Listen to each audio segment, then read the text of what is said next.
नमस्कार, आपण पाहताय कोकणचं नंबर 1 महा चॅनल कोकणसार लाईव्ह। बातमीपत्रात आपलं स्वागत। सुरुवात करूया हेडलाईन्सनं। डॉक्टरांच्या हलगर्जीपणाने घेतला रुग्णाचा जीव। जमिनीच्या वादातून कुटुंबाला मारहाण आणि सिंधुदुर्गच्या राजकारणात होणार मोठा भूकंप। आता पाहूया सविस्तर बातम्या। डोंगरपाल इथं बिबट्यानं धुमाकूळ घातलाय। मध्यरात्री मिलिंद परब यांच्या फार्म हाऊसमध्ये बिबट्या वावरताना दिसला। फार्म हाऊसमध्ये मध्यरात्रीच्या सुमारास आपली गस्त असताना बिबट्या दिसून आला।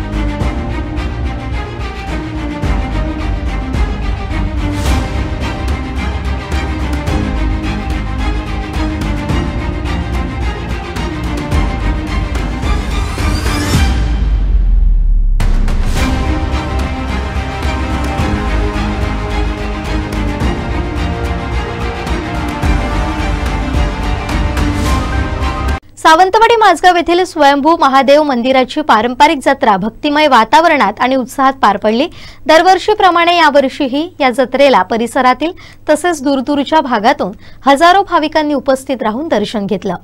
जत्रेच्या दिवशी सकाळपासूनच मंदिर परिसरात भाविकांची मोठी गर्दी झाली होती। महादेवाच्या दर्शनासाठी रांगा लागल्या होत्या। यावेळी विविध धार्मिक कार्यक्रम पार पडले।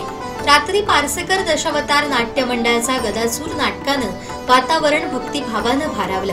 माझगाव येथील स्वयंभू महादेव मंदिर हे या भागातील श्रद्धेचं केंद्रस्थान मानलं जातं। या मंदिरात विराजमान असलेलं शिवलिंग हे स्वयंभू असून या देवस्थानची जागृत देवस्थान म्हणून ओळख आहे।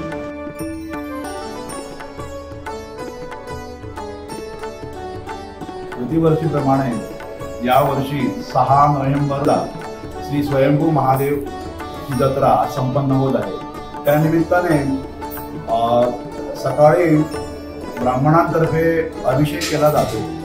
त्यानंतर पुजारी पूजा संपन्न करतात। त्यानंतर मंदिर दर्शनासाठी खुले होते।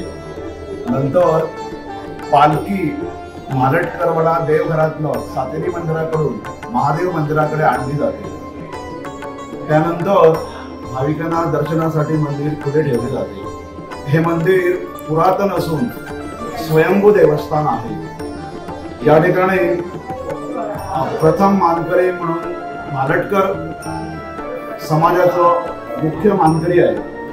त्यानंतर दुपारी आरती केली जाते। दुपारी आरती करून मग संध्याकाळी भाविकांसाठी मंदिर खुले ठेवले जाते। नंतर रात्री 12च्या दरम्यान पालखी काढून मंदिराभोवती फेरी काढली जाते आणि शेवटी पारसेकर दशावतार नाट्य मंडळाचा नाट्यप्रयोग होऊन नेहमीप्रमाणे दही घालायचा कार्यक्रम संपन्न होतो। देवगड मोरवे येथील श्रीदेव विठ्ठल रखुमाई मंदिरात वार्षिक अखंड हरिनाम सप्ताहाचा शतक महोत्सव साजरा होत असून यानिमित्त 4 नोव्हेंबर ते 12 नोव्हेंबर या कालावधीत भरगच्च कार्यक्रमांचं आयोजन करण्यात आलंय। 7 दिवस हा अखंड हरिनाम सप्ताह असणार आहे। त्यानिमित्त कीर्तन दिंडी तसेच विविध धार्मिक कार्यक्रमांचं देखील आयोजन करण्यात आलंय।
श्री पांडुरंग प्रासादिक भजन मंडळ भंडारी समाज मोरे या मंडळाची स्थापना 1926 साली करण्यात आली.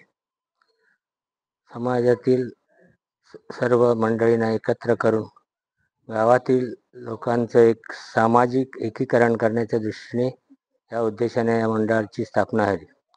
आज या मंडळाला 100 वर्ष पूर्ण होत आहेत आणि त्यानिमित्त हे वर्ष आम्ही शतक महोत्सव म्हणून साजरे करत आहोत. गावातील सर्व लोकांना विनंती आहे की दिनांक 4/11/25 पासून शतक महोत्सव म्हणून आम्ही प्रत्येक दिवशी कार्यक्रमाची रूपरेषा आखलेली आहे. बाहेरून येणाऱ्या मंडळांची व्यवस्था करण्यासाठी रोज अन्नदानाचा कार्यक्रम होईल.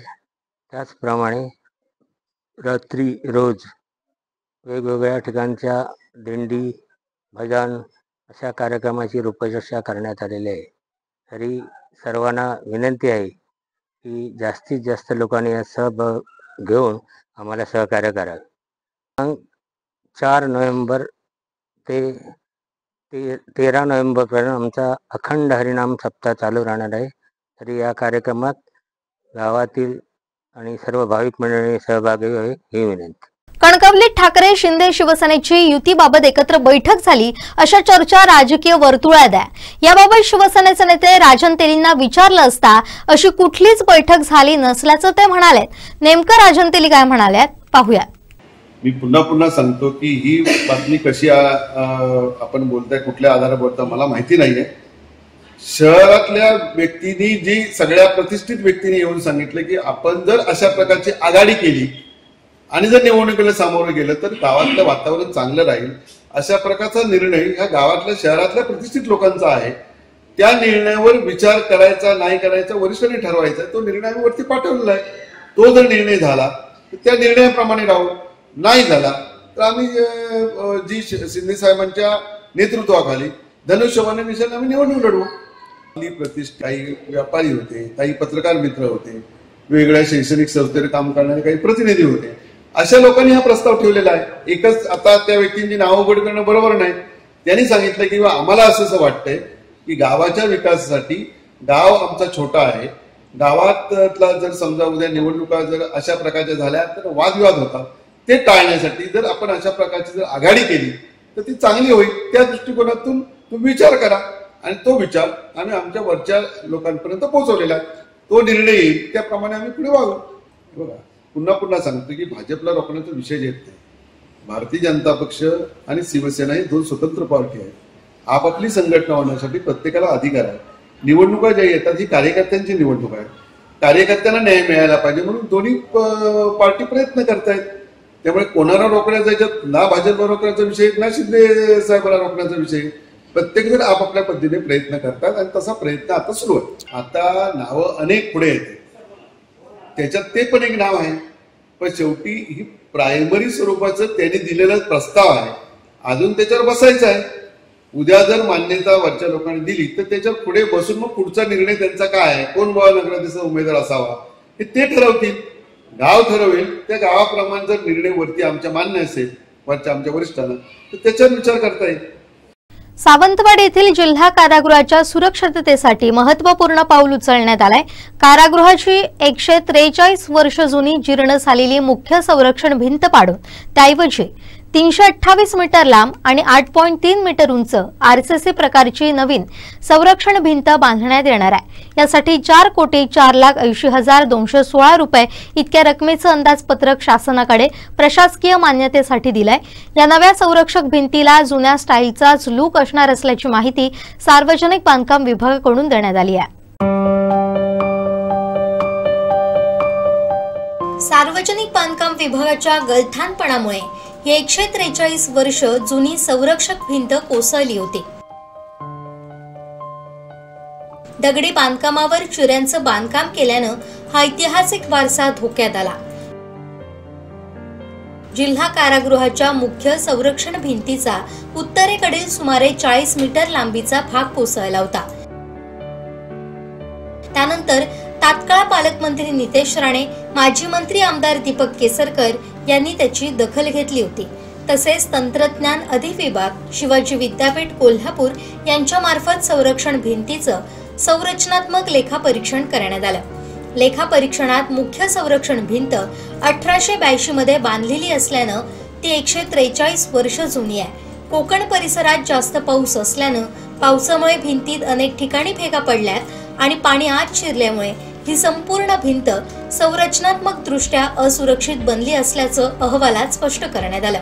दरम्यान कारागृहाच्या सुरक्षिततेच्या दृष्टीनं ही असुरक्षित भिंत धोकादायक असल्यानं अस्तित्वातील जीर्ण भिंत पाडून त्या ठिकाणी आरसीसी प्रकारची नवीन आणि मजबूत संरक्षण भिंत बांधण्याचा प्रस्ताव सार्वजनिक बांधकाम विभागानं तयार केला.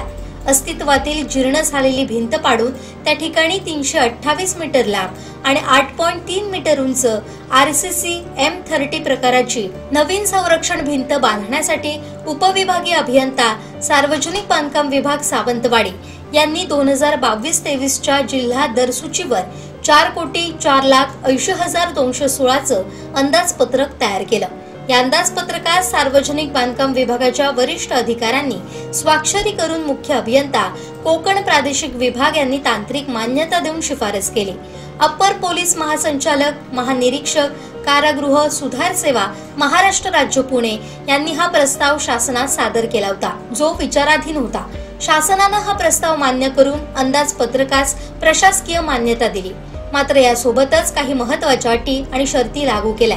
त्याबाबत सार्वजनिक बांधकाम विभाग सावंतवाडीच्या अधिकाऱ्यांना विचारलं असता नवी संरक्षक भिंत उभारून त्याला आधुनिक पद्धतीचा वापर करून ऐतिहासिक लूक देण्यात येईल अशी माहिती अधिकाऱ्यांकडून देण्यात आली आहे.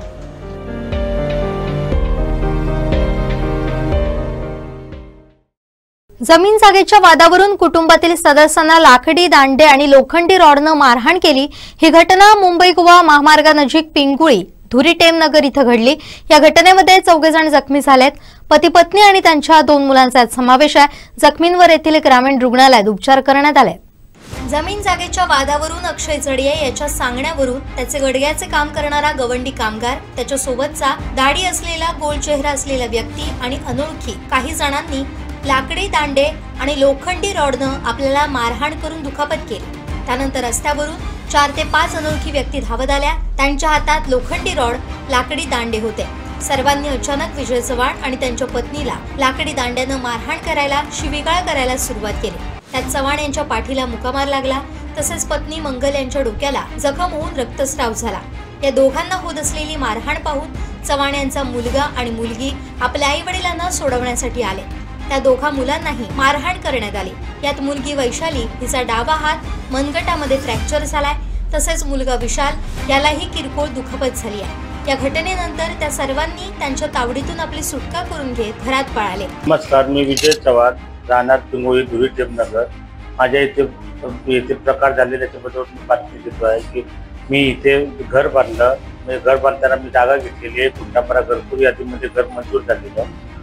त्याच्यात मी घर बांधण्यासाठी 1 गुंठा जागा घेतली. ती जागा पेट्रोल पंपामध्ये बाणावलीकडच्या डॉक्टरांचा पेट्रोल पंप होता, तिथे ती जागा गेली. त्या कारणाने त्यांनी मला त्यांच्या मार्फत दुसरी जागा तुला एक बाजूची घे म्हणून इथे मला बाजूला जागा दिली त्यांची. आणि मी तिथे घर बांधलं. घर बांधून वगैरे मी इथे राहिलो आहे. आता त्यांच्यानी तो प्लॉट याला अक्षय जडिये म्हणून यांना दिला. आता त्यांच्यानी माझी वाट येणे जाण्याची सगळी वाट वगैरे सगळी अडवली. मग ते अडवून आता मला इथे दादागिरी करतात. इथे राहायचं नाही, घरात इथे घर पण तिथे दिसलं नाही पाहिजे. माझ्या जमिनीत घर आहे. मी बाणावलीकर डॉक्टरांना खूप वेळा मी त्यांच्या जवळ गेलो. मी त्यांना सांगितलं मला तुम्ही जमीन दिली त्याची मला काहीतरी लेखी पत्र कागदपत्र द्या. 10-12 वेळा मी त्याच्याजवळ जाऊन मागितली. त्याच्याने काही लेखी कागदपत्र दिली नाही. आणि आता अक्षय जडियेंना ती जागा विकली. आता ते माझ्याबरोबर दादागिरी करतात. मी ह्या जमिनीचे कागदपत्र मागले, ते देत नाही म्हणून मी कारण काही असेल म्हणून शोधायसाठी जरा प्रयत्न केल्यावर मला कळलं की या जमिनीवर कर्ज आहे 35 लाख रुपये सिंधुदुर्ग बँकेचं. त्यामुळे ते मला त्यांच्याकडे फिरल्याशिवाय मला एनओसी भेटणार नाही त्यांना आणि मला काहीतरी जागाची नावावर करून देणार, असं हे सगळं झालं. आणि आता ते अक्षय जडिये हा म्हणून आता माझ्यावर दांडगाई करतात आणि मला इथून मारला आणि माझ्या बायका मुलांना इकडून हाकलून लावण्याचा प्रयत्न करतात. ते खूप दादागिरी करतात, येऊन जाऊन शिव्यागाळ करतात. समोर माझ्या घराच्या समोर गडगा बांधलेला आणि त्याच्यानंतर त्यांच्यानी गडगा बांधून माझ्या गाडीला टोचन व्हॅन या गाडीला त्यांच्याने आग लावली आहे. मी त्याची कंप्लेंट पोलीस स्टेशनमध्ये केली, एनसी केली. त्याच्यानंतर त्यांच्यानी ते पोलिसांनी काही ते दखल घेतली नाही, फक्त एनसी वगैरे लिहून घेतली. त्याच्यानंतर परत एकदा त्यांनी गुंड घेऊन आला, 8-10 माणसं घेऊन आला. येऊ तुम्हाला घरात माणसं दिसणार नाही, हे घरात मारून टाकून वगैरे अशी खूप धमकी दिली त्यांनी मला.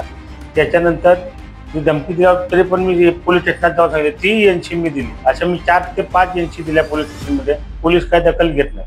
त्या दिवशी रात्री, परवाच्या दिवशी रात्री 10-10:30 वाजता ते आले. त्यांच्यानी येऊन इथे डायरेक्ट येऊन आम्हाला मारहाण केली आणि माझ्या गाड्या वगैरे फोडून टाकल्या. माझ्या गाड्यांचा वगैरे सगळा सत्यानाश लावला आहे आणि पूर्ण त्या ह्याच्याबद्दल मला न्याय मिळावा ही मी विनंती करतो. माझ्यामुळे माझ्या भावाने आणि शाळा सोडली. आम्ही गरीब ह्याच्या परिस्थितीतून वरती आलोय. आमच्या पप्पांना एवढं काय कामाचं वगैरे जमत नव्हतं, तरी माझ्या भावाने सगळं माझ्यासाठी म्हणून शाळा सोडली आणि मला इथपर्यंत शिकवलं.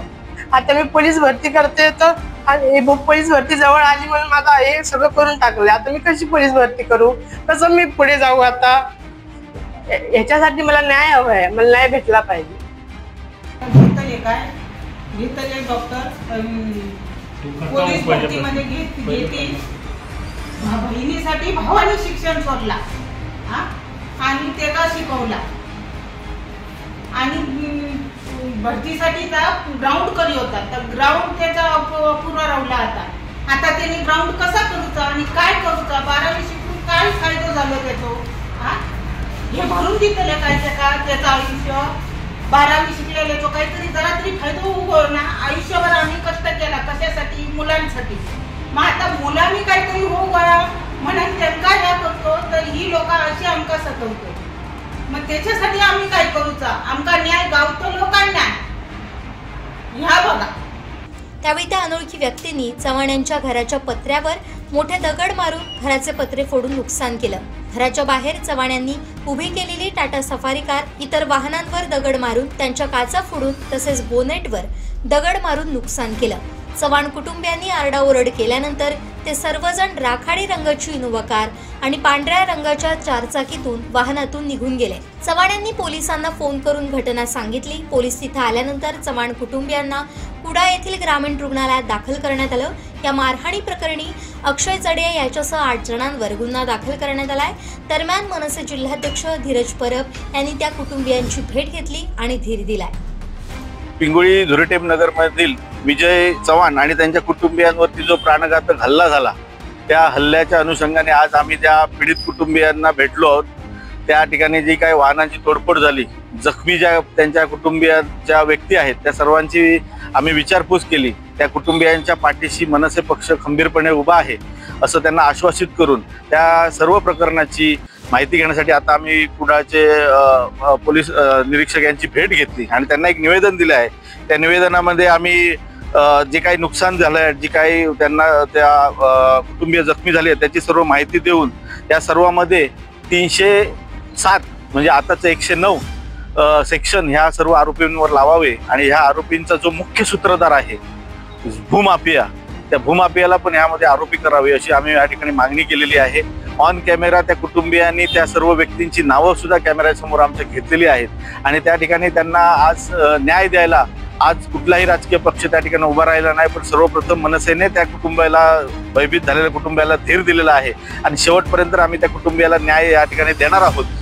खरोखर अतिशय निर्घुणपणे मारहाण झाली. त्या एक आमच्या महिला ताईचा हात फ्रॅक्चर झालेला आहे.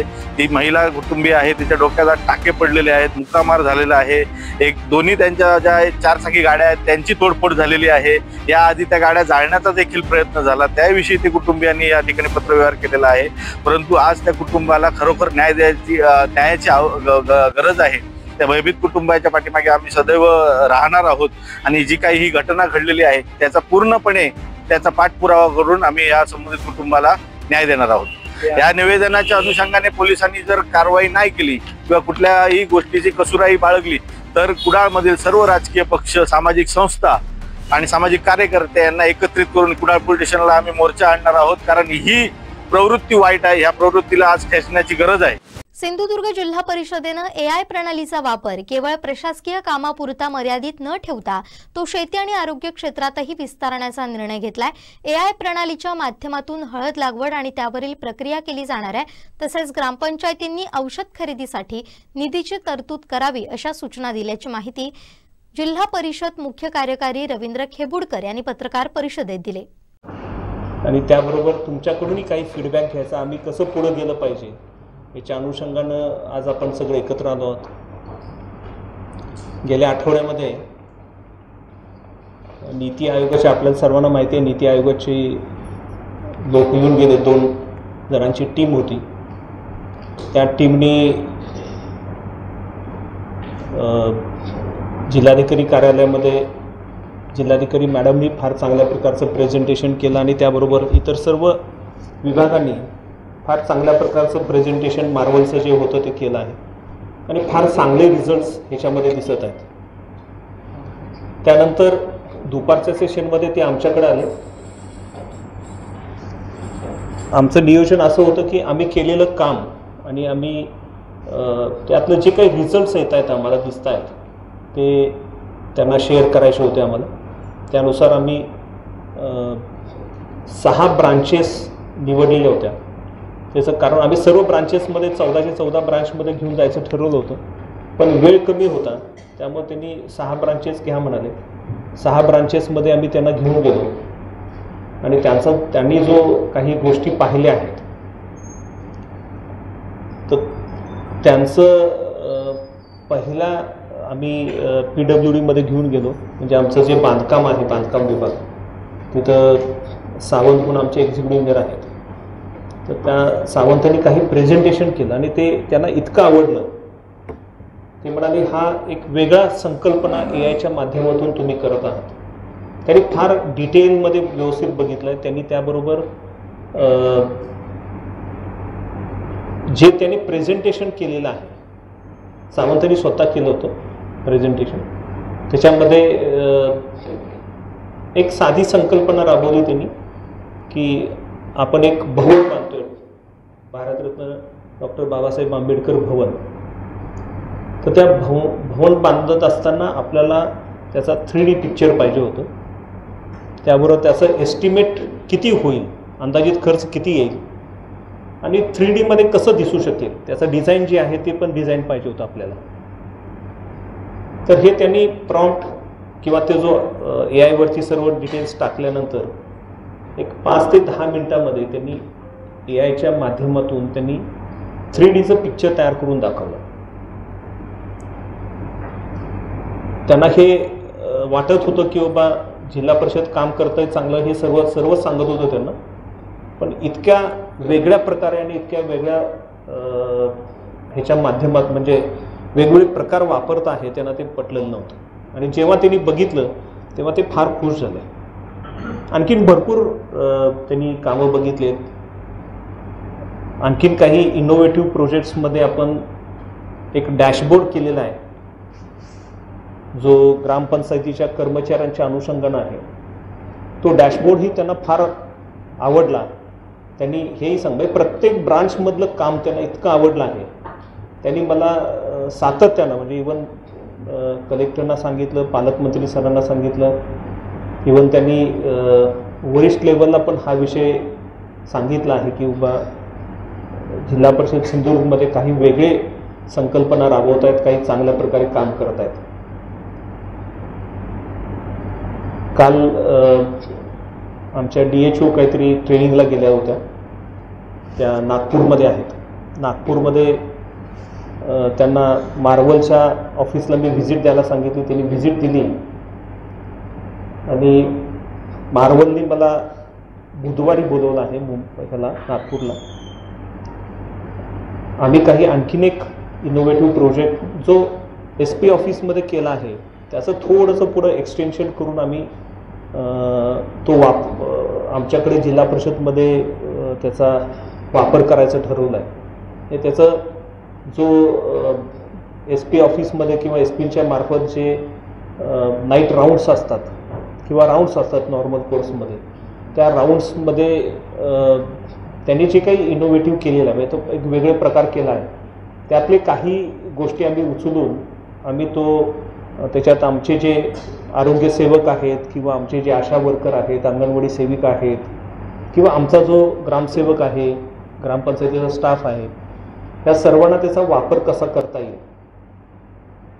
याच्या अनुषंगानं ते मार्वलची लोक आम्हाला डिझाईन करून देतो म्हणाल. येणाऱ्या 4 ते 5 दिवसामध्ये किंवा 10 दिवसामध्ये ते पूर्ण होईल आणि मग जिल्हा परिषदमध्ये आम्ही त्याची अंमलबजावणी करू. तर आपल्याला फक्त एक प्रेझेंटेशन देऊ आम्ही तुम्हाला आता, मग त्याच्यावरती तुमचे काही प्रश्न असतील तरी तुम्ही सांगितले तरी चालेल. एकीकडे आता नगर परिषद नगरपंचायतीसाठी भाजप आणि शिवसेनेकडून इच्छुकांची चाचपणी सुरू झाली आहे, तर दुसरीकडे विरोधकांकडे उमेदवारच नाहीत की काय अशी परिस्थिती दिसते. त्यात आता ठाकरे शिवसेनेचे बडे नेते हेच विरोधकांच्या गोटात सामील होण्याची शक्यता अधिक आहे. त्यामुळे सिंधुदुर्गच्या राजकारणात आणखीन मोठा भूकंप घडण्याची शक्यता आहे.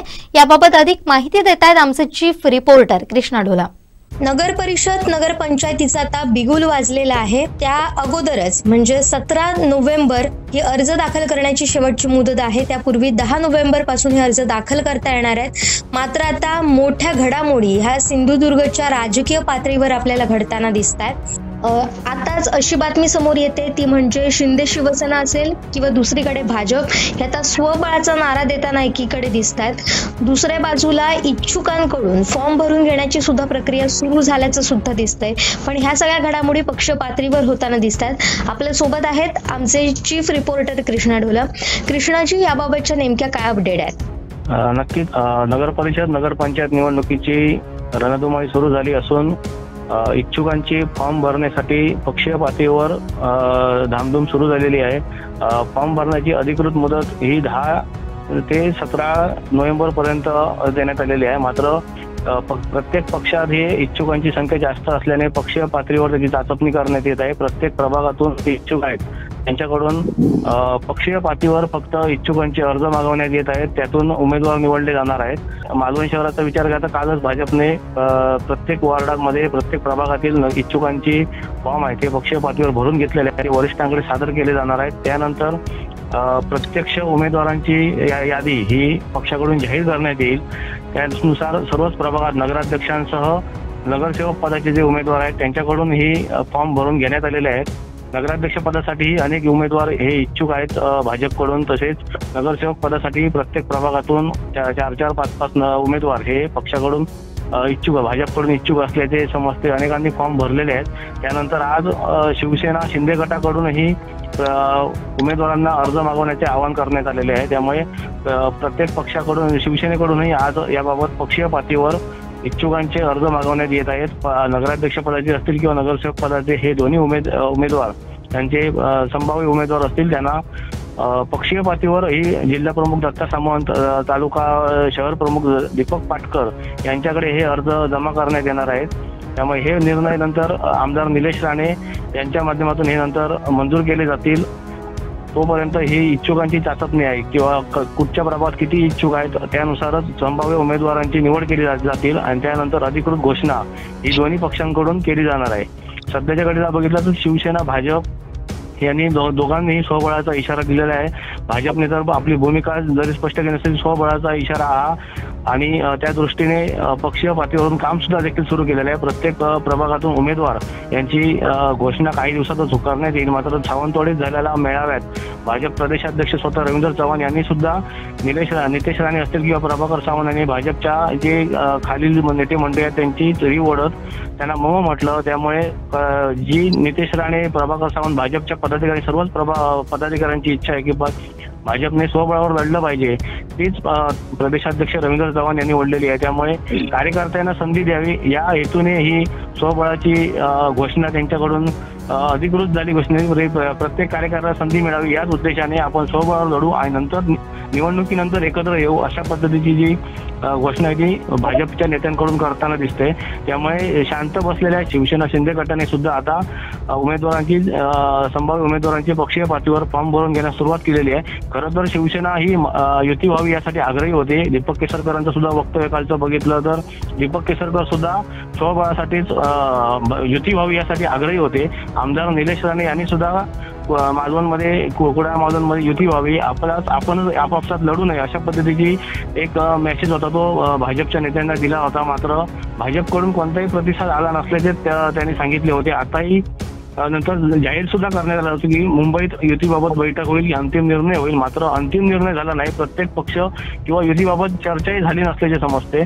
त्यामुळे युतीचा निर्णय जवळपास संपुष्टात आले, जवळपास निश्चित झालेला आहे. त्यामुळे प्रत्येक पक्ष आता स्वबळावर लढण्यास सज्ज झालेला आहे. दुसरीकडे ठाकरे गटाचं आपण बघितलं तर ठाकरे गट सुद्धा पडद्यामागून बऱ्याच घडामोडी सुरू आहेत त्यांच्या.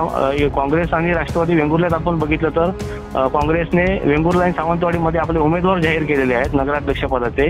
मात्र मालवणात काँग्रेसकडून अद्याप कोणतेही उमेदवार हे जाहीर करण्यात आलेले नाही आहेत. शिवसेनेला ठाकरे गट मात्र आमदार वैभवनाथ असतील हे मालवणात ठाण मांडवण्यात किंवा उमेदवारांची चाचपणी करतायत. संभाव्य उमेदवार कोण यांच्याशी चर्चा करतायत. नगराध्यक्ष पदाबाबत कोणता उमेदवार चालू शकतो, कोणता उमेदवार फाईट देऊ शकतो याबाबत चर्चा सुरू आहेत. त्यामुळे ठाकरे गटात सुद्धा अंतर्गत व्यूहरचना ही आखली जात आहे, अनेकांशी चर्चा केली जात आहे. त्यानंतरच आगामी निवडणूक ही कशा पद्धतीने लढली जाईल हे समजणार आहे. कारण उद्धव ठाकरेंनी स्पष्ट केलंय की शिंदे गटासोबत कोणत्याही प्रकारची हात मिळवणी करू नये नगराध्यक्ष म्हणजे निवडणुकीपूर्वी सुद्धा आणि निवडणुकीनंतर सुद्धा. त्यामुळे मालवणात ठाकरे गटासोबत महाविकास आघाडी यांचा काय निर्णय होतो यांचं हे सुद्धा पाहावं लागेल. कारण फक्त शिंदे गटाबाबतच उद्धव ठाकरेंनी अट घातलेली आहे. त्यामुळे महाविकास आघाडी जशी वेंगुर्लीत आणि सावंतवाडीमध्ये तुटल्याचे आपल्याला पाहायला मिळत आहे, तसं मालवणमध्ये अद्यापही तसा काही प्रकार झालेला दिसत नाही आहे. पण या सगळ्यामध्ये जर आता आपण पाहिलं तर पक्षांतर होताना आपल्याला दिसत आहेत. अनेक जे मोठे नेते आहेत, चर्चेतली नावं आहेत जी ठाकरे गटाकडची होती, ते अनेक जण आता ठाकरेंची साथ सोडून ही भाजप किंवा शिवसेनेमध्ये जात आहेत. आता जो सावंतवाडीमध्ये मेळावा झाला होता त्या मेळाव्यामध्ये मात्र मोठमोठी नावं ही सावंतवाडीतली असतील किंवा जिल्हाभरातली असतील ज्यांनी भाजपमध्ये प्रवेश केलेला आहे. आता या प्रवेशानंतर नेमके काय बदल घडताना आपल्याला पाहायला मिळतील किंवा या नगर परिषदा आणि पंचायत समितीच्या नगर पंचायतच्या या सगळ्या निवडणुकीमध्ये याचा काय परिणाम होताना आपल्याला दिसून येईल? नक्कीच कालच्या सावंतवाडी मेळाव्यात आपण बघितलं तर भाजपमध्ये अनेकांचा पक्षप्रवेश घेण्यात आला. त्यामध्ये विक्रांत सावंत असतील यासह अनेक पदाधिकारी आहेत त्यांनी भाजपमध्ये प्रवेश केलेला आहे. सध्या भाजप आणि शिंदे गट यांच्यामध्येच पक्षप्रवेशाचे जोरदार इन्कमिंग सुरू झालेलं आहे. कारण सत्तेत सध्या राज्यात शिवसेना आणि भाजपच आहे. दोघांमध्ये सुद्धा इच्छुकांची संख्या जास्त आहे. त्यामुळे भाजपमधील सुद्धा जे एकाच प्रभागात किंवा एका नगराध्यक्ष पदासाठी म्हणा किंवा नगरसेवक पदासाठी एकाच प्रभागात 4 उमेदवार इच्छुक आहेत. सगळ्यांना संधी देणं भाजपला सुद्धा शक्य होणार किंवा कुठच्याच पक्षाला शक्य होणार नाही. त्यामुळे दुसरा नाराज होऊ शकतो. त्यातून भाजपकडून समजा तिकीट न मिळाल्यास शिंदे गटात सुद्धा पर्याय ही उमेदवारांकडे असणार आहे. शिंदे गटात सुद्धा जो उमेदवार नाराज होईल त्याला भाजप हा पर्याय असणार आहे. त्यामुळे कुठेतरी शिवसेना भाजपमध्ये ही पक्षप्रवेशाचे जोरदार वारे वाहू लागलेले आहेत. अनेक पक्षप्रवेश हे येणाऱ्या काळात शिवसेना शिंदे गटात सुद्धा होऊ शकतात. कारण भाजपने सुद्धा आता उभाटाचे जे पक्षप्रवेश आहेत त्यांचे मोठ्या प्रमाणात पक्षप्रवेश घेण्यास सुरुवात केलेली आहे. अनेकांशी चर्चा सुद्धा देखील सुरू आहे. त्यामुळे आगामी काळात अनेक मोठे भूकंप सुद्धा राजकीय होऊ शकतात.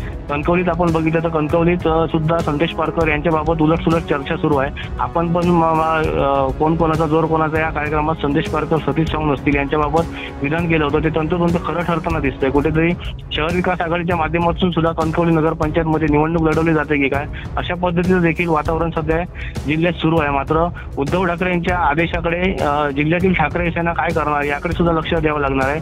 कारण उद्धव ठाकरेंचे स्पष्ट आदेश आहेत की काही झालं तरी राज्यात शिंदे गटाची हातमिळवणी करायची नाही. त्यामुळे कणकवलीत जी सध्या शहर विकास आघाडीची चर्चा सुरू आहे त्यामुळे शहर विकास आघाडीच्या माध्यमातून जी निवडणूक लढवून संदेश पारकर यांना नगराध्यक्षपदाचे उमेदवार करायचा या दृष्टीने जी ठाकरे गट आणि शिवसेना शिंदे गटाची रणनीती आहे ती कशा पद्धतीने पुढे येत आहे की संदेश पारकर शिवसेना शिंदे गटात जातील की काय आणि शिंदे गटच स्वबळावर पुन्हा इथे निवडणूक लढवेल याबाबत सुद्धा उलटसुलट चर्चा सध्या कणकवलीत सुरू आहे. पण ठाकरेंच्या पक्षाकडून या संदर्भात काही स्पष्टीकरण आलेलं आहे का? कारण अशा चर्चा अनेक होतात, मात्र त्यामध्ये किती तथ्य असतं हे समोर येत नाही.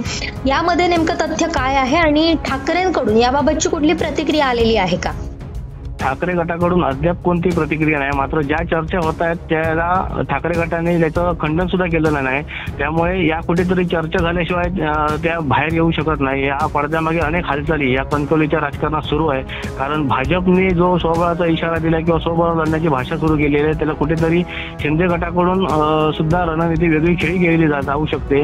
आणि त्याला पालकमंत्री नितेश राणे असतील, रवींद्र चव्हाण असतील, कुठेतरी गेल्या वेळी आपण बघितलं तर संदेश पारकर काही मतांनी कणकवलीत पराभूत झालेले होते. त्यामुळे पुन्हा एकदा संधी संदेश पारकर यांना मिळू शकते आणि त्या दृष्टीने ही पावलं उचलली जात आहे. त्यामुळे कणकवली नगरपंचायत निवडणुकीत सुद्धा यावेळी मोठी खेळी या निमित्ताने ठाकरे गट शिंदे गट करतोय की काय अशी जी चर्चा सुरू झालेली आहे. आणि त्याला जी चर्चा जर त्याला मूर्तरूप निघालं तर नक्कीच शिवसेना आणि शिंदे गट आणि ठाकरे गट एकत्र येतील अशी सुद्धा चर्चा आहे. आणि तशी झालं तर कणकवलीत काटेकी टक्कर अशी लढत पुन्हा एकदा पाहायला मिळणार आहे. संदेश पारकर आणि समीर नालावडे किंवा भाजप जो उमेदवार देईल त्याबाबत सुद्धा त्यांच्यात काटेकी टक्कर अशी लढत नक्कीच होईल. कारण सध्या समीर नालावडे यांच्यासह बंडू हरणे हे सुद्धा नगराध्यक्षपदाच्या चर्चेत आहेत. त्यामुळे नितेश राणे कुठच्या नावाला पसंती देतात याकडे सुद्धा पाहावं लागेल. अर्थात या सगळ्या घडामोडींवर आपलं असंच लक्ष राहणारच आहे. पण आता चर्चा थोडी विरोधकांबद्दलही करूया. कारण आता ठाकरेंकडे चर्चेतली नावं नेमकी कोणती आहेत हा सुद्धा प्रश्न आहे. म्हणजे जो आपण महाविकास आघाडी म्हणत होतो आतापर्यंत तिथेही आपल्याला फूट झालेली दिसते. त्यामुळे काँग्रेस, त्यानंतर शरद पवारांची राष्ट्रवादी, दुसरीकडे उद्धव ठाकरेंची शिवसेना, यामध्ये आता कोणते तगडे उमेदवार असतील जे भाजप आणि शिवसेनेला मात देऊ शकतील? दुसऱ्या बाजूला भाजप आणि शिवसेना मात्र जोरदार आपल्या पक्षात इन्कमिंग करत असल्याचं आपल्याला पाहायला मिळतंय. स्वतः पालकमंत्री असं म्हणतात की त्यांच्याकडे कोणताही उमेदवार नाहीये. आमदार निलेश राणेंचं सुद्धा अशाच पद्धतीचं वक्तव्य होतं की ह्या सगळ्या विरोधकांकडे आता कुठला उमेदवार राहिलेलाच नाहीये. यामध्ये किती तथ्य आहे? नक्कीच त्याच पद्धतीचं राजकारण सध्या जिल्ह्यात सुरू आहे. कारण उभाटाकडे बघितलं तर उभाटाकडे नगरसेवकांची उमेदवारांची नक्कीच वानवा आहे. कारण अजून अद्यापही कोणताही उमेदवार किंवा उघड चर्चा त्या एखाद्या नगराध्यक्ष पदाच्या उमेदवाराबाबत उघड चर्चा ही केली जात नाहीये. जिल्ह्यातलं हे चित्र आहे. त्यामुळे कुठेतरी उभाटा बॅकफूटवर गेल्याचे चित्र या निमित्ताने पाहायला मिळत आहे. किंवा गुप्त पद्धतीने त्यांची रणनीती सुरू आहे. कुठचा उमेदवार पण एकही उमेदवाराचं नाव हे उघड घेतलं जात नाही आहे पक्ष उभाटाकडून किंवा महाविकास आघाडीकडून सुद्धा काही चर्चा होताना दिसत नाही. काही ठिकाणी काँग्रेसने उमेदवार जाहीर सुद्धा केले वेंगुर्ला सावंतवाडी. मात्र इतर जी आता वेंगुर्ला आहे किंवा मालवण आहे किंवा कणकवली यामध्ये काही चर्चा होताना दिसत नाही. उभाटाकडून खरं तर संदेश पारकर यांचं नाव पुढे आलेलं नगराध्यक्ष पदासाठी. मात्र संदेश पारकरच यांचं अजून काही ठरलं नाही आहे. ते कुठच्या पक्षातून निवडणूक लढवणार याबाबत सुद्धा सस्पेन्स त्यांनी कायम ठेवलेला आहे. ते स्वतःहून काही जाहीर बोलत नाही आहे. मात्र अनेक ऑफर सुद्धा त्यांना जाऊ शकतात किंवा गेल्या असतील.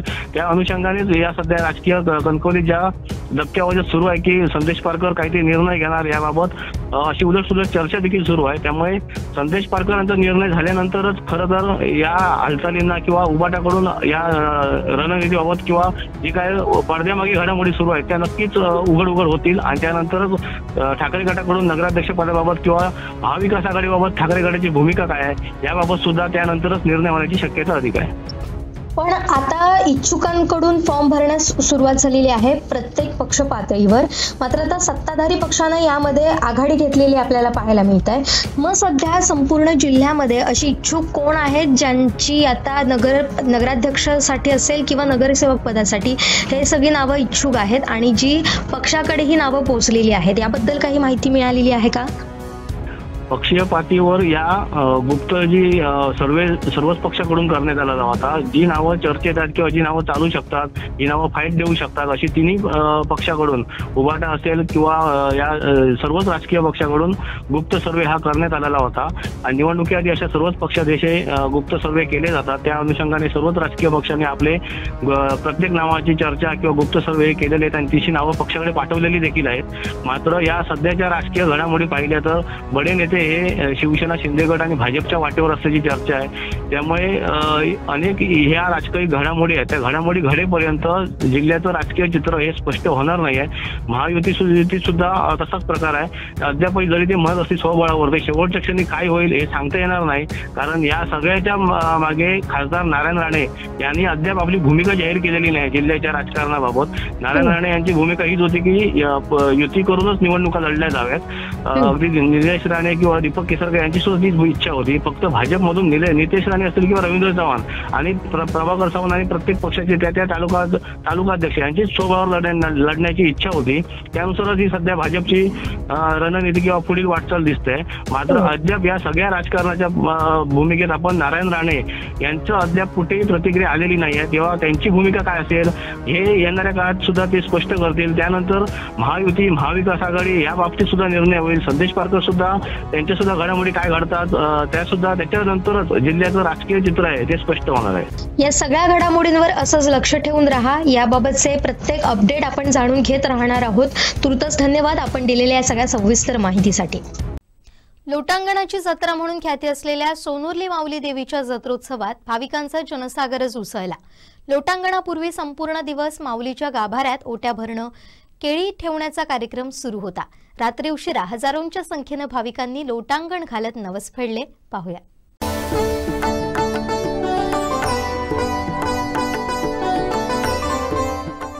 कोकणचा पंढरपूर म्हणून प्रसिद्ध असणाऱ्या सोनुर्लीच्या माऊली देवीचा हा उत्सव सुरू झालेला आहे. जत्रोत्सवाला सकाळपासूनच सुरुवात झाली. अगदी लाखो भाविक महाराष्ट्र राज्यासह गोवा, कर्नाटकमधनं सिंधुदुर्गातल्या ह्या सोनुर्ली गावामध्ये येताना पाहायला मिळतात. सकाळपासूनच विविध धार्मिक कार्यक्रम इथे होत आहेत. ओटी भरणं असेल, नवस फेडणं असेल असे कार्यक्रम होत आहेत. आज एक महत्त्वाचा कार्यक्रम म्हणजे लोटांगणाची जत्रा म्हणून या जत्रेची खरं ओळख आहे आणि हा लोटांगणांना सुरुवात झालेली आहे. निर्जळी उपवास करून ही लोटांगणं केली जातात, नवस फेडले जातात. पुरुष मंडळी असतील, महिला असतील यांची मोठ्या संख्येनं उपस्थिती या निमित्तानं असते. आपण ही थेट दृश्यही पाहणार आहोत. मी आमचे व्हिडिओ जर्नलिस्ट साहिल दैवाकर यांना विनंती करेन की हे थेट दृश्य जे आहेत ही लोटांगण उत्सवाची आहेत त्यांनी दाखवावीत आमच्या प्रेक्षकांना.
माऊलीची श्रीदेवी माऊलीची जत्रा ही लोटंगाची जत्रा म्हणून दक्षिण कोकणचे प्रति पंढरपूर म्हणून प्रसिद्ध असून लाखो भाविक श्रीदेवी माऊलीचं दर्शन घेतात व आपला नवस पेटतात. नवसाला पावणारी आणि संकटाला धावणारी अशी ही श्रीदेवी माऊलीची ख्याती असून लाखो भाविक श्रीदेवी माऊलीचं लोटांगण घालून आपला नवस पेटतात. उद्या जो आपल्याला मूल व्हायला झालं पाहिजे व इतर काही आपल्या अडीअडचणी असतात त्या दूर झाल्या तर मी आपलं देवी लोटांगण घालीन असं जे नवस बोलतात त्यांचा आज नवस पेट केला जातो. म्हणजे त्यांचा ज्यावेळी नवस पेट जातो त्यावेळी ते लोटांगण आपलं नवस पेट करतात. तुळाभार होणार आहे, कार्यक्रम होणार आहे, त्याबद्दल काय सांगाल आणि देवीच्या महात्म्याबद्दल काय सांगाल? श्रीदेवी माऊलीची जत्रा ही सोनुर्ली माळगाव हे देवस्थान एक करून इथे जत्रा भरली जाते. आज लोटांगणाची जत्रा म्हणून झाल्याच्या नंतर उद्या जो दिवस असतो तो तुळाभाराचा दिवस असतो. ज्यांची मनोकामना इच्छित पूर्ण होते ती इच्छित मनोकामना पूर्ण झाल्याच्या नंतर आपल्या वजना एवढंच काहीतरी साखर, तांदूळ, नारळ ह्या स्वरूपात जे काय असेल तर त्या पद्धतीत तुळा केली जाते आणि आपला नवस फेडला जातो.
नवस पेडण्याच्या कार्यक्रमाला सुरुवात झाली असून लोटांगणं घातली जात आहेत. पुरुषांच्या लोटांगणानंतर महिलांची लोटांगणं या ठिकाणी पार पडणार आहे. लोटांगणाची जत्रा म्हणून सोनुर्लीचा हा जो जत्रोत्सव आहे तो ओळखला जातो आणि हा कार्यक्रम या ठिकाणी पार पडताना आपल्याला पाहायला मिळतो. उद्या तुळाभार होणार आहे, त्यानंतर धार्मिक कार्यक्रमानंतर या जत्रोत्सवाची सांगता होताना या ठिकाणी पाहायला मिळणार आहे. फक्त सिंधुदुर्ग नव्हे, महाराष्ट्र नव्हे तर गोवा, कर्नाटकसह विविध राज्यातले भाविक सुद्धा या निमित्तानं सोनुर्ली नगरीत येताना पाहायला मिळतात. लाखोच्या संख्येनं जो जनसमुदाय जो आहे तो सोनुर्ली नगरीत या निमित्तानं उतरलेला पाहायला मिळतो. Video journalist Sahil दहीबावकरसह Vinayak Gawas, Konkan 7 live, Sawantwadi. Kasal police दूरक्षेत्र या ठिकाणी प्रतिवर्षीप्रमाणे याही वर्षी त्रिपुरारी पौर्णिमा या तुळशी विवाह समाप्तीच्या दिवशी तुलसी विवाह सोहळा साजरा करण्यात आला. यावेळी सिंधुदुर्ग नगरी पोलीस ठाण्याचे प्रभारी पोलीस निरीक्षक शेखर लवे तसेच कसालचे सरपंच राजन परब, पोलीस पाटील अनंत कदम यांसह मोठ्या संख्येने पोलीस आणि ग्रामस्थ उपस्थित होते.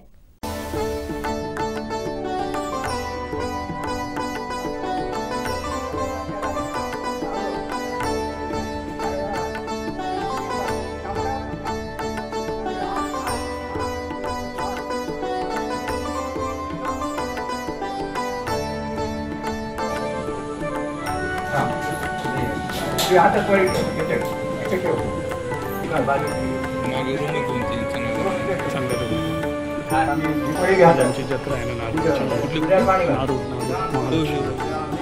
निघालो गाडीत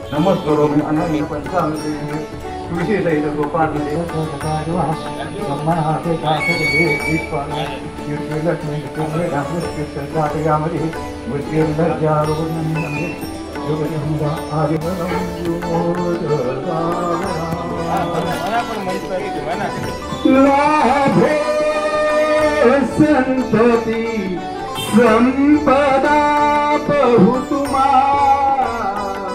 लाभो तही सगुण साधोणी स्थिर कर्म लोक पुऱ्या वा बांधवा भूषण सारे राष्ट्र पुरी कीर्ती करा उज्ज्वल साई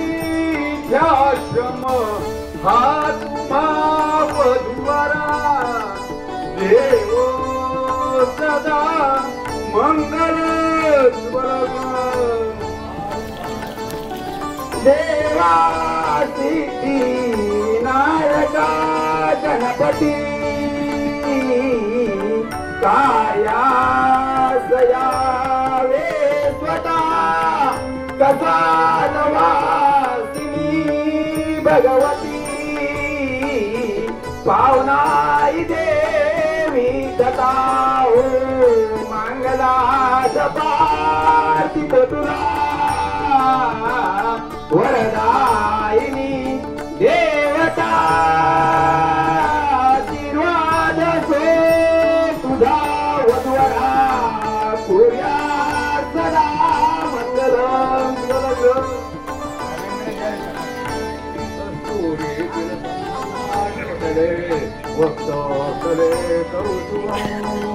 नाजागे नमो दिगांगनधरे वेणो हरे कंकणं सर्वांगे हरिचन्दनो रत्नो कंठे चमुक्तावली गोपश्री गुरुवेष्टितो विजयते सूर्या सदा मंगलं सुमंगलो सावधा या आली लग्न गती समीप नवरा घेऊन वागरा सुयोक्ते मधुपर्क पूजन करा अंतभटाचे जरा दृष्टा दृष्ट वधूवरा न करणे दोघे करावी उभी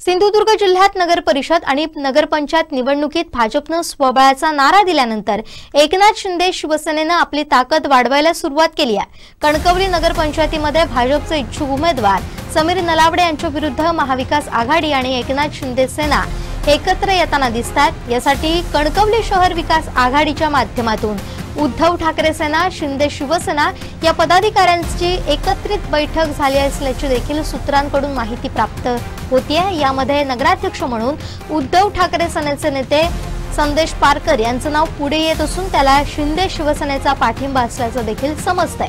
त्यामुळे राज्याच्या राजकारणात नवीन समीकरणं उदयास येताना दिसतात।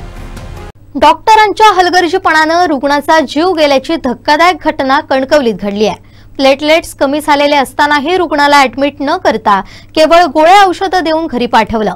त्यानंतर त्या रुग्णाचा जीव गेलाय।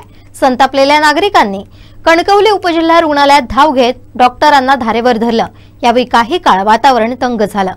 वागदे येथील 53 वर्षीय राजेंद्र कावडे हे बुधवारी सायंकाळनंतर उपचारासाठी कणकवली उपजिल्हा रुग्णालयात दाखल झाले होते। तेथील डॉक्टरांनी तपासणी करून त्यांना उद्या या असं सांगितलं। त्यानुसार राजेंद्र उपजिल्हा रुग्णालयात आले। डॉक्टरांनी त्यांना काही चाचण्या करायला सांगितल्या। त्यामध्ये राजेंद्र यांचे प्लेटलेट्स 36,000 एवढे आढळलेले होते। त्यांचा ब्लड प्रेशरही खूप कमी झाला होता। तरीही केवळ गोळ्या औषध देऊन तेथील डॉक्टरांनी राजेंद्र यांना घरी जाण्यास सांगितलं। मात्र घरी गेलेल्या राजेंद्र यांना अत्यवस्थ वाटू लागलं। कुटुंबियांनी त्यांना पुन्हा एकदा कणकवली उपजिल्हा रुग्णालयात दाखल केलं। मात्र तपासणीअंती राजेंद्र यांचा मृत्यू झाला होता असं स्पष्ट झालं। घटनेची माहिती समजताच वागदे गावातील ग्रामस्थांनी घटनास्थळी धाव घेतली। वागदे सरपंच संदीप सावंत, माजी उपसरपंच रुपेश आमडोसकर, कणकवलीचे माजी नगरसेवक संजय कामतेकर, भाजप शहराध्यक्ष अण्णा कोदे आदींनी उपजिल्हा रुग्णालय गाठलं। राजेंद्र ऍडमिट करून न घेणारे ते डॉक्टर कोण होते असा सवाल ग्रामस्थांनी केला। जोपर्यंत जिल्हा शल्य चिकित्सक येत नाहीत, राजेंद्र यांच्या मृत्यूस कारणीभूत असणाऱ्या त्या डॉक्टरवर कारवाई होत नाही, तोपर्यंत मृतदेह ताब्यात घेणार नाही असा इशारा ग्रामस्थांनी दिलाय। एवढं करून जनतेला त्याला सांगतो सोमवारी या हे काय घरी गेला सोमवारी तुम्ही या सांगताय. परत त्या 36,000 प्लेटलेट मध्ये ते 36,000 प्लेटलेट वाढणार कसे याचं काय तुम्ही त्या कागद कुठे कागद त्याच्यात औषध काय दिलं की गोळ्या. आज पेशंट घरी पाठवला, काही पेशंटला काही नाही म्हणून घरी पाठवला आणि त्याला सध्या गोळ्या पण दिल्या नाहीयेत. गोळ्या पण त्यांनी त्याच्या मुलाने काय होते त्यांनी घेतल्या जाऊन आणि आज 2 दिवस पेशंट येतोय. त्यांना मी विचारलं यांचं प्रश्नाचं उत्तर असं की मला तिने सांगितलं की हे सांगितलं हा नंतरचा विषय. पण मॅडमांनी का हे असं करण्यामागचं कारण काय त्यांना मी आता जवळ अर्धा तास बोलवते ते अजून येत नाहीये. तिला निलंबित पण बाजूला ठेवा. आता झालेल्या परिस्थितीला काय करायचं आम्ही ते तुम्ही सांगायचं बस, बाकी काय आम्हाला नको आहे. एका व्यक्तीमुळं हा विषय झालेला आहे. यांनी इथं कार्यरत असलेले वैद्यकीय अधीक्षक यांनाही इन्फॉर्म केलेलं नाही. स्वतः एवढी मेडिसिन आहे.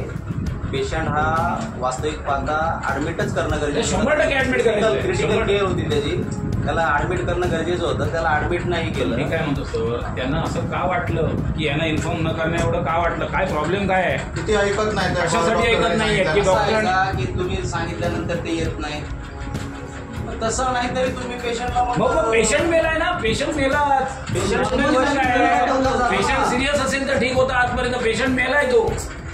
मग काय म्हणजे तुम्ही इतकं अलगर्जीपणाने एखाद्याच्या जीविताशी खेळताय, तुम्ही जीवाशी खेळताय. हॉस्पिटलमध्ये आता याच्यात काय होणार आहे? ह्यांच्यावर गुन्हा दाखल करा, ह्यांच्यावर गुन्हा दाखल करून काय मिळणार आहे? पेशंटला काय मिळणार? घटनेची गंभीरता पाहून कणकवली पोलिसही उपजिल्हा रुग्णालयात दाखल झाले. दरम्यान उपजिल्हा रुग्णालयात जिल्हा रुग्णालयाचे वैद्यकीय अधिकारी डॉक्टर सुबोध इंगळे दाखल झाले. ग्रामस्थांनी त्यांच्यावरही प्रश्नांचा भडीमार केला. त्या डॉक्टरवर कारवाई केली जावी अशा मागणीवर ग्रामस्थ अद्यापही ठाम असल्यानं उपजिल्हा रुग्णालयात वातावरण तंग होतं.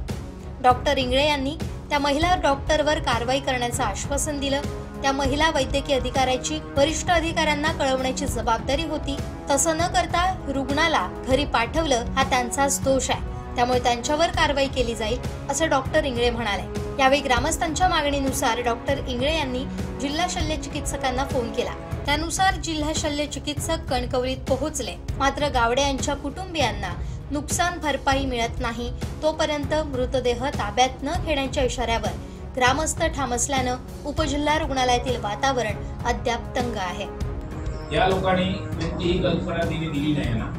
पेशंट काल आला, रात्री आला तरी त्याला ऍडमिट केलं नाही. तुमच्या त्या डॉक्टरनी सगळं डिटेल्स त्याच्यावर लिहिलंय की बाबा याची अशी कंडिशन आहे, अमुक आहे, करून काय सगळं. या केसमध्ये जी काही मला माहिती मिळाली त्याप्रमाणे जर समजा त्या केसमध्ये कुठेही दोषी आढळला तो डॉक्टर चौकशी समिती नेमल्यानंतर तर त्याच्यावर कठोर कारवाई केली जाईल. चौकशी तो आढळेल न आढळेल हा प्रश्न नंतरचा आहे.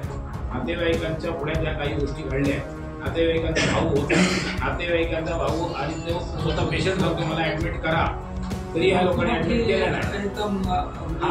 बरं हा नाही करा तो सांगतोय मला चालायला जमत माझी शक्य नाही. त्याला एवढंही परत सांगितलं गेलं, त्यांच्या भावाने पण आता सांगितलं, त्याने एवढं सांगितलं तिथे की नाही तुम्ही आता ओके काय नाही तुम्ही जावा आणि सोमवारी या.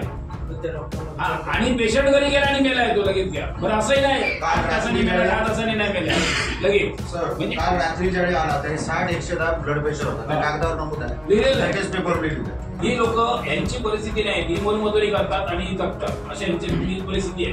उद्या हे तुमचे प्रस्ताव शासन स्तरावर जाणार, शासन स्तरावरून काय त्याचे निर्णय होणार, या सगळ्या निर्णयाला फॉलो करेपर्यंत यांना हे शक्य होणार नाही. आम्ही करणार नाही, आपण करू, तुम्ही करू, मी त्यांना मदत करू, कणकवलीचा एक नागरिक म्हणून मी त्यांना मदत करू. पण हे काय आज होणार आहे का? या 6 महिन्यात होणार काय?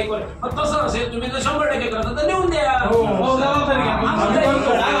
मुलांचा एज्युकेशनचा प्रश्न आहे.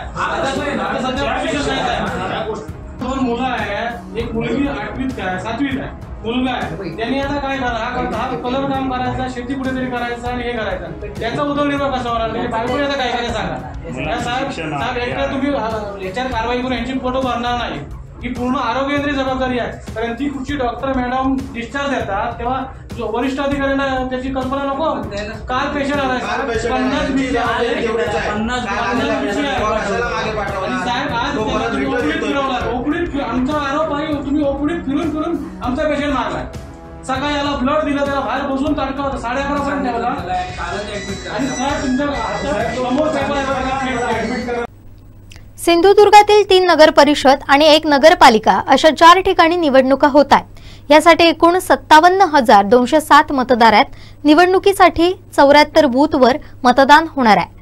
जिल्ह्यात एकूण 275 मतदार असून 557 ठिकाणी याची नोंद आहे। असं सांगतानाच हे दुबार मतदार सुधारण्याचं काम सुरू आहे, असं सिंधुदुर्ग जिल्हाधिकारी तथा जिल्हा निवडणूक अधिकारी तृप्ती धोडमिसे यांनी पत्रकार परिषदेत दिली आहे। 3 नगर परिषदा आणि 1 नगरपंचायत यांच्यासाठी आपल्याकडे नगराध्यक्ष आणि सदस्यांसाठी निवडणुका होणार आहेत।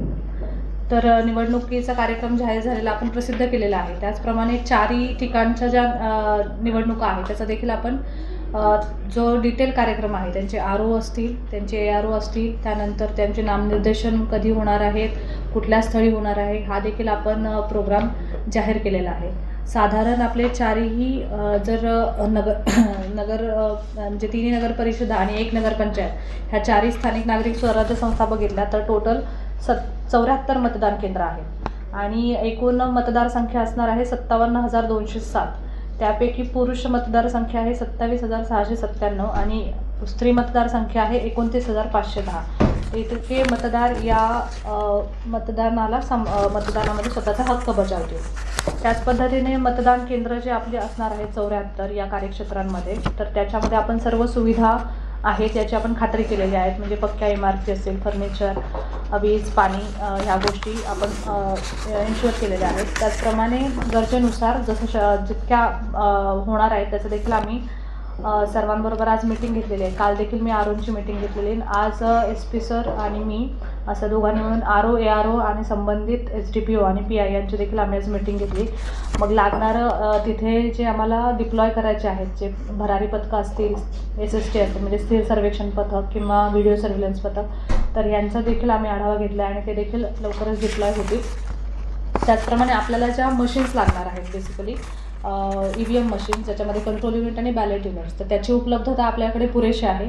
त्याचप्रमाणे स्टेट इलेक्शन कमिशनने यावेळेस प्रत्येक मशीन स्कॅन करून त्याचा डेटा आम्हाला अपडेट करायला सांगितलं होतं, तर आपल्याकडे ती पूर्ण तयारी झालेली आहे आवश्यकतेनुसार। त्यानंतर जे आरओ स्तरावरती म्हणजे जे निवडणूक निर्णय अधिकारी आहेत तर त्यांना सर्वोच्च अधिकार असणार आहेत या निवडणुकीमध्ये, तर त्यांच्या स्तरावरती सर्व अधिकाऱ्यांना किंवा जे कर्मचारी डिप्लॉय होणार आहेत त्यांचे तसे आदेश आम्ही काढून देण्याचे त्यांना निर्देश दिलेले आहेत। त्या पद्धतीने ते आदेश आज निर्गमित करतील वेळोवेळी। त्याचप्रमाणे आज राजकीय पक्षांच्या देखील ते मीटिंग त्या ठिकाणी होणार आहेत। राजकीय पक्षांना आचारसंहितेचे नियम असतील, उमेदवारांसाठीच्या सूचना असतील, नामनिर्देशनाच्या असतील, प्रचाराच्या असतील, त्या त्यांच्या पद्धतीने आज दिल्या जातील खाली, तर त्याही गोष्टी आज होऊन जातील। त्याच पद्धतीने जे कायदा सुव्यवस्थेचे विषय आहेत ज्याच्यामध्ये मूळ विषय आहे की शस्त्र जमा करणे किंवा परवानग्या देणे, याबद्दल देखील आज आम्ही पोलिसांबरोबर चर्चा केली आणि त्याचे देखील आम्ही नियमावली ठरवलेली आहे जे राज्य निवडणूक आयोगाने आदेश दिले आहेत त्याप्रमाणे। आणि एकंदरीत निवडणुका शांततेने पार पडतील यासाठी आम्ही सर्व यंत्रणा सज्ज ठेवलेली आहे। वेळोवेळी आम्ही मीटिंग्स घेत आहोत, तसं गांभीर्य आम्ही खाली पोचवलेलं आहे आणि आम्ही पूर्णपणे सर्व लेखाजोखा घेत आहोत। याच्यामध्ये जो सगळ्यात कळीचा मुद्दा होता तो दुबार जो डेटा होता दुबार मतदारांचा, तर आपल्याकडे 4 ठिकाणचे म्हणून दुबार नावं आढळलेल्या व्यक्तींची संख्या होती 275। त्यामध्ये त्यांच्या जर टोटल एंट्रीज बघितल्या तर टोटल एंट्रीज होत्या 557, म्हणजे एका व्यक्तीचं नाव 2 वेळा किंवा 3 वेळा आढळणं। तर हे आपल्याकडे दुबार मतदारांचा आमच्याकडे मिळालेला आकडा आहे या नगरपंचायत किंवा नगरपालिका क्षेत्रातल्या मतदार याद्यांनुसार। तर आमच्याकडे आता समजा आता आपल्याकडे एक एक्झाम्पल आहे, समजा वेंगुर्ल्याची, तर दुबारची आमच्याकडे यादी होती, तर त्या यादीनुसार आम्ही जे दुबार किंवा तिबार आहेत तर त्या मतदारांना संपर्क साधून त्यांच्याकडनं परिशिष्ट एक असं भरून घेतलेलं आणि त्यांना नक्की तुम्ही कुठले मतदान करणार आहात त्याच्याबद्दल त्यांच्याकडनं आम्ही घेतलेलं आहे। त्याच पद्धतीने जे मतदार याद्या असणार आहेत त्याच्यावरती देखील तारांकित करून येणार आहे, ते आहेत आत्ताकडे आपल्याकडे तर चिन्हांकित करून येणार आहे। त्यामुळे प्रिसाइडिंग ऑफिसर्सना देखील आमच्या तशा सूचना असणार आहेत, त्या ट्रेनिंगमध्ये कळवलं जातील की दुबार एकच मतदार 2 ठिकाणी मतदान करणार नाही, याच्याबद्दल पूर्ण आम्ही काळजी घेणार आहोत। तर हा कन्सर्निंग मुद्दा आपला होता। ज्या कार्यक्षेत्रामध्ये निवडणूक आहे तशाच ठिकाणी आचारसंहिता आहे, मात्र नगर परिषद किंवा नगरपंचायत क्षेत्रात निवडणूक होणार आहे। या क्षेत्रातील मतदार प्रभावित होतील अशी वक्तव्ये इतर ठिकाणी होणार नाही त्याची काळजी घ्यावी, असं स्पष्ट निकष असल्याचं जिल्हाधिकाऱ्यांनी स्पष्ट केलंय। आचारसंहितेच्या बाबतीत आयोगाच्या स्पष्ट सूचना अशा आहेत की ज्या स्थानिक स्वराज्य संस्थेच्या कार्यक्षेत्रात निवडणूक आहे त्या कार्यक्षेत्रात पूर्णपणे आचारसंहिता लागू राहील, परंतु त्यांनी पुढे असं ॲड करून दिलेलं आहे की त्या स्थानिक मतदारांवरती प्रभाव पडेल अशा पद्धतीचे कार्यक्रम आजूबाजूच्या ठिकाणी घेता येणार नाहीत असं त्यांनी दिलेलं आहे. त्यामुळे स्पष्ट आचारसंहिता आजूबाजूच्या क्षेत्रात लागणार नाही, पण कार्यक्रम घेता येणार नाहीत अशा त्यांच्या सूचना आहेत. आणि वेगवेगळ्या समित्या स्थापन होऊन जातील. याच्यामध्ये काही माध्यम प्रमाणन नियंत्रण समिती देखील आम्ही स्थापन केली. त्याच पद्धतीने सगळ्यात महत्त्वाची आमची जी कंट्रोलिंग कमिटी आहे जिल्हा स्तरावर त्या पण आम्ही स्थापन केल्या आणि आरओ स्तरावरती वेगवेगळ्या कमिटी स्थापन होतील. सेन्सिटिव्ह आपल्याकडे नाही आहेत मतदान केंद्र, नाही सेन्सिटिव्ह आपल्याकडे नाही आहे. हो, प्रतिबंधात्मक आम्ही कारवाया करणार आहोत. मी जसं सांगितलं सकाळीच आम्ही पोलिसांबरोबर संयुक्त मीटिंग घेतली आहे. त्याच्यामध्ये ज्या काही प्रतिबंधात्मक कारवाया आहेत ज्या चालू आहेत चॅप्टर केसेस त्या फिनिश करणे, त्याचप्रमाणे एक्सटर्नमेंटच्या असतील तर त्याचनुसार कारवाई करणे, त्याच पद्धतीने जे आर्म्स लायसन्स आहेत आणि जे त्यांच्यावरती गुन्हे दाखल आहेत ते आर्म्स जप्त करून डिपॉझिट करून घेणे ह्या गोष्टी होतील. आणि जे आर्म्स लायसन्स होल्डर्स आहेत त्या ठिकाणचे तर त्यांना नोटिसा देऊन त्यानुसार त्या कारवाई आम्ही करणार आहोत. ती एक मीटिंग आज आमची फायनल होईल दुपारनंतर ती आयशस्त्रांचे. इलेक्शन कमिशनचं 4 नोव्हेंबरचं प्रसिद्धी पत्रकानुसार नाही रे टेबल आहे ना एक खर्चाचा. खरे जर क वर्ग आणि आपल्याकडे क वर्ग नगर परिषद आहेत 3, त्याच्यामध्ये थेट नगराध्यक्षपदासाठी त्यांनी खर्चाची मर्यादा दिलेली आहे 7.5 लाख रुपये आणि सदस्यांसाठी दिली 2.5 लाख रुपये आणि नगरपंचायतसाठी त्यांनी दिलेले आहे नगराध्यक्षासाठी 6 लाख आणि सदस्यासाठी 2.25 लाख अशी दिलेली आहे. हे आहे 21 ऑगस्ट 2025चं राज्य निवडणूक आयोगाचं सुधारित खर्चची मर्यादा.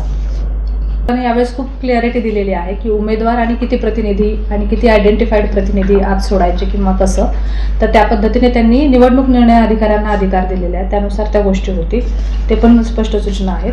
आणि त्याचप्रमाणे माध्यम प्रतिनिधींमध्ये सुद्धा त्यांनी एकदम स्पष्ट गाईडलाईन्स यावेळेस दिलेले आहे की जे नोंदणीकृत वर्तमानपत्र आणि माध्यमं आहेत त्यांच्या प्रतिनिधींना परवानगी देणे आणि जे असं त्यांना त्याच्यामध्ये प्रवेशिकांसाठी राज्य शासनाच्या यादीवरील दैनिक वृत्तपत्राच्या प्रत्येकी 2च प्रतिनिधींना प्रवेशिका दिल्या जातील. राज्य शासनाच्या यादीवरील साप्ताहिकाच्या एका प्रतिनिधीलाच प्रवेशिका देण्यात येईल. उपग्रह वाहिनींच्या 2 प्रतिनिधींना आणि 1 कॅमेरामॅनला प्रतिनिधी देण्यात येईल असं त्यांनी स्पष्ट सूचना यावेळेस दिलेल्या आहेत. आणि त्यानुसार आम्ही आरोंना पूर्णपणे जबाबदारी दिलेली आहे. हे आरोंच्या स्तरावरती ते प्रवेशिका तिथे थांबू शकतात ना त्यांचे तिथे. प्रत्येक बूथवरती त्यांचे प्रतिनिधी असतातच.